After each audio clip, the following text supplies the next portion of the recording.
ఆచి చికెన్ మసాలా. వెలుగుమట్లలో కేటీఆర్ పర్యటిస్తున్నారు. భూదాన్ భూ బాధితుల్ని పరామర్శించారు కేటీఆర్. భూదాన్ భూముల్లో గుడిసెల్ని కూల్చేశారు అధికారులు.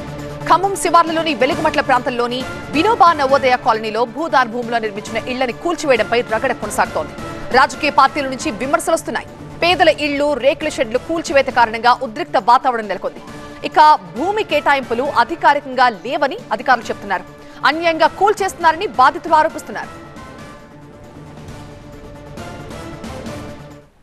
కేసీఆర్ గారి ప్రభుత్వంలో ఏ ఇబ్బంది లేకుండా ఉన్న పరిస్థితి.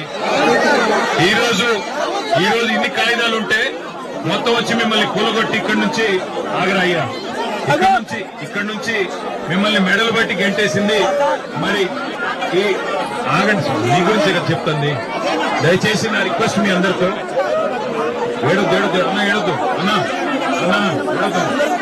కాయిదాలు పెట్టు, ఈ కాయిదాలే అవసరం. నాగరాజు, మీ అందరికీ నా ప్రార్థన, మీ అందరితో, మీ దగ్గర అన్ని కాయిదాలు ఉన్నాయి. మీకు ప్రభుత్వమే ఇచ్చిన పట్టాలు, భూదాన్ బోర్డు ఇచ్చిన పట్టాలు, భూదాన్ అంటే ప్రభుత్వమే ఇచ్చిన పట్టాలు మీ కాడ ఉన్నాయి. మరి మీకు గతంలో మీరు ఇక్కడ ఇంటి పన్ను కట్టిన దాఖలాలు ఉన్నాయి.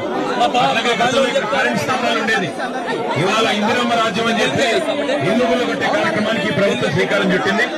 మీకోసం కొట్లాడడానికి, మీకు ధైర్యం చెప్పడానికి, మీకేమి కాదు పట్టాలు మళ్ళీ మీకు ఇక్కడే ఇప్పించడానికి మనందరం వచ్చింది.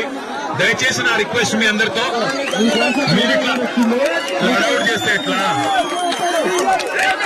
హడావుడు చేయకండి. అన్ని ఉన్నాయి, కాయిదాలు అన్ని ఉన్నాయి, కోర్టు ఆర్డర్లు ఉన్నాయి, కాయిదాలు ఉన్నాయి. మీకోసం కొట్లాడతాం. అవసరమైతే సుప్రీంకోర్టుకైనా పోయి కొట్లాడతాం, శాసనసభలో కొట్లాడతాము. వదిలిపెట్టాం, వచ్చింది అందుకే. దయచేసి ధైర్యంగా ఉండండి. ఆచి చికెన్ మసాలా.